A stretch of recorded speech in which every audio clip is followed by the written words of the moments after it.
Hello everyone, welcome to prevent a solution given this nice exponential equation which is 8 to the power x plus 4 to the power x. This is equal to 36. So what is the value of x? So if it is your first time you come across my videos, please like and subscribe to this channel. Now we have 8 to the power x plus 4 to the power x. This is equal to 36. Now we have 8 to the power x plus 4 to the power x is equal to 36. We can express 8 basically as 2 to the power 3. And we can express 4 as 2 to the power 2. So let's substitute this. We'll have 2 to the power 3 raised to the power x plus 2 to the power 2 raised to the power x. This is equal to 36.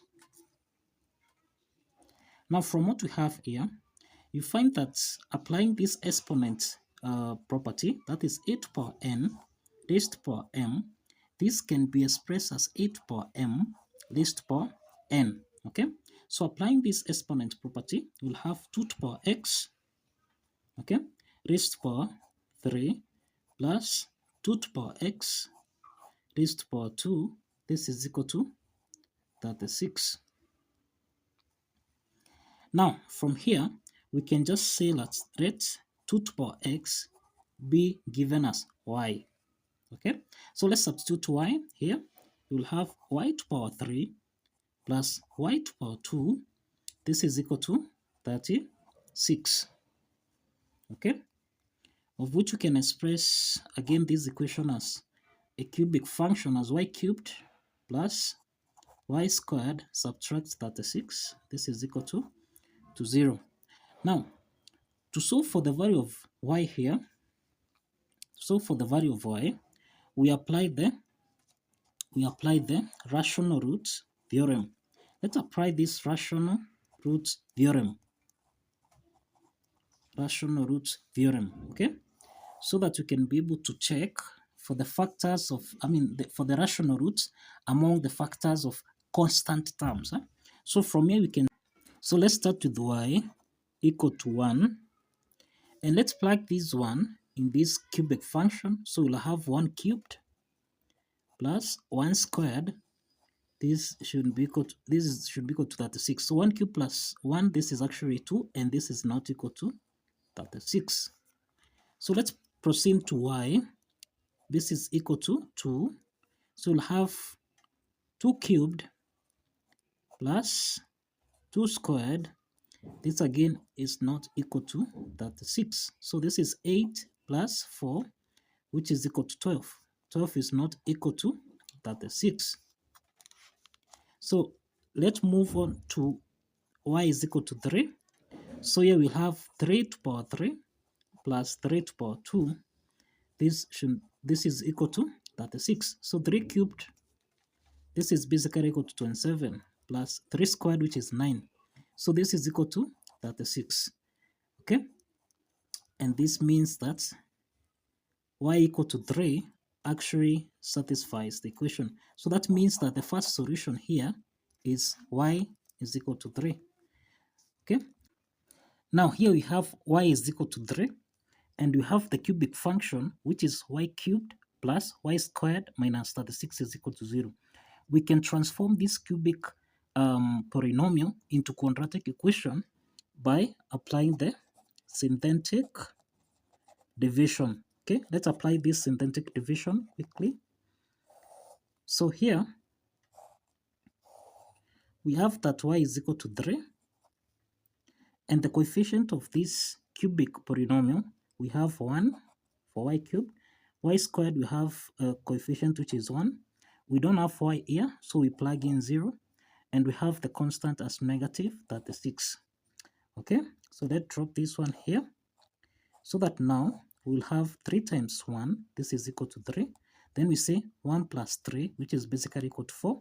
Then 3 times 4, which is equal to 12. Then we say 0 plus 12, this is equal to 12. Then 12 times 3, which is basically 36. So we hand these two equations, so this is equal to 0. Now, basically these are the coefficient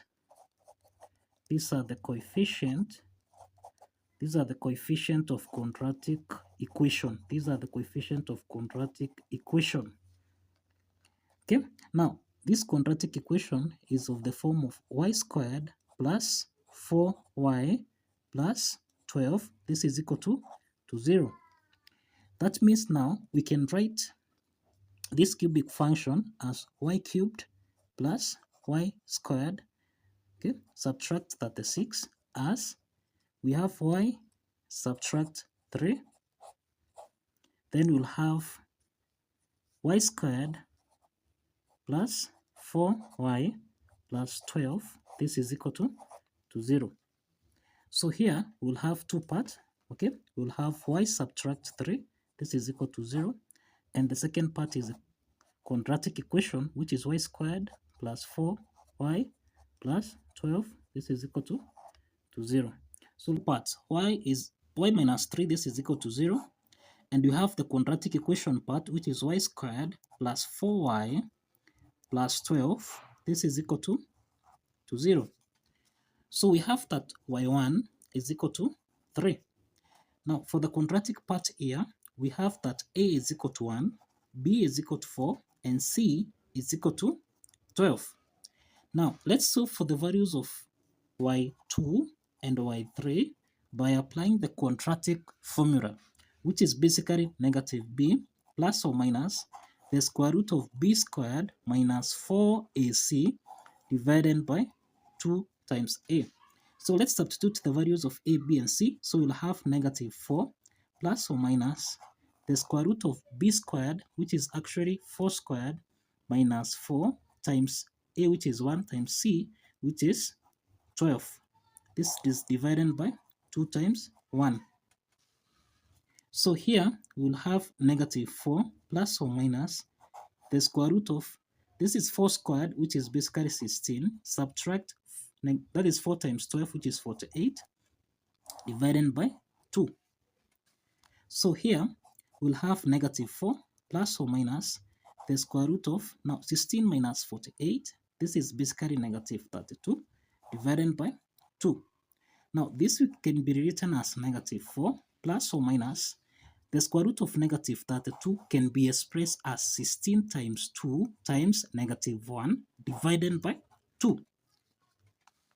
Okay, now from here we'll have negative 4 plus or minus the square root of 16, this is basically 4, the square root of negative 1, this is I, square root of 2 divided by 2. And here we simplify. The next step here we simplify. We'll have negative 2 plus or minus 4i divided by 2. This is 2i square root of 2. And basically from here, we'll have the value of y1. y1 is equal to negative 2 plus 2i square root of 2. And y2 is equal to negative 2. y1 is equal to negative 2 plus 2i square root of 2. And y2 is equal to negative 2, subtract 2i square root of 2. Now, these are two complex roots, okay? For y1, that is y2 and y3, sorry. Now, these are two complex roots, and this complex root cannot give you a real solution. So, we have that y1, which is basically equal to 3. This is the only one that can give us a real solution. So, let's proceed to verify now. Let's proceed to verify. Now we have y1 equal to 3. If you recall, we are saying that let 2 to the power x be equal to y. So let's substitute y with the value of 3. So we'll have 2 to the power x, this is equal to 3. Now to solve for the value of x, we introduce the natural logarithm on both sides, so that we'll have log 2 to the power x, this is equal to log 3. So log 2 to the power x, this is in the form of log a to the power n, which we can transform as n log a. Now this is the power rule property of logarithm. Applying this property, log 2 to the power x becomes x log 2, this is equal to log 3. So divide both sides by log 2, so that now the value of x here is equal to, this is log 3 divided by log 2. But log 3 divided by log 2, this is in the form of log A divided by log B, which you can transform as log A to base B. Now, let's write x as log 3 to base 2. Now, this is the value of x. This is the value of x. So, let's verify that this value of x actually satisfies the equation. Now, again, if you recall, we end at 8 to the power x plus, that is 2 to the power 2 raised to the power x. This should give us a value of 36. Now from here, substituting the value of x, we can write 8 as 2 to the power 3. So we'll have 2 to the power 3 raised to the power x plus 2 to the power 2 raised to the power x. This is equal to 36. Now let's substitute the value of x. So you'll have 2 to the power 3 log 3 to base 2 plus 2 to the power 2. Okay, this is log 3 to base 2. This should give us a value of 36. Now, this is 2 to the power 3 log 3 to base 2 plus 2 to the power 2 log 3 to base 2. This should give us a value of 36. Now, this is a power, so we can write this as 2 to the power log 3 squared to base 2. And again, this is a power, we can write this as 2 to the power log 2, that is log 3 squared to base 2. This should give us a value of 36. Now, you find that 2 to the power log 3 squared to base 2 and 2 raised to the power log 3 squared to base 2. This is in the form of m to the power log a to base m, which is essentially equal to a. Applying this property, 2 to the power log 3, this is actually 3 cubed. This is 3 cubed. This is the same thing as 3 to the power 3. And 2 to the power log 3 squared to base 2. This is basically equal to 3 squared. So here you will have 3 cubed plus 3 squared. This should give us a value of 36. So 3 cubed, this is 27 plus 3 squared, which is basically equal to 9, which is equal to 36. So that means that the left-hand side is equal to the right-hand side. And that shows that the value of x, which is log 3 to base 2, actually satisfies the equation. So kindly follow the steps, like this video and subscribe.